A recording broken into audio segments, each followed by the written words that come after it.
Tai iš tikrųjų aš irgi taip rekomenduočiau, tikrai.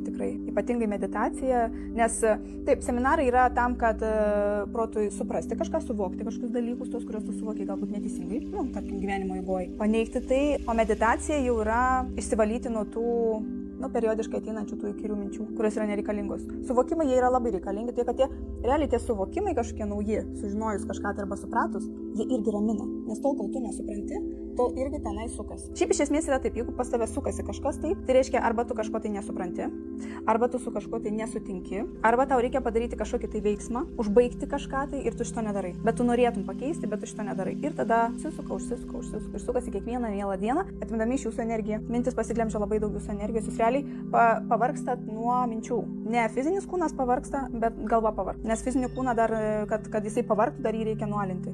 Jisai gerokai turi padirbėti, judėti daug tam, kad pavargtų. O galva atima daug energijos.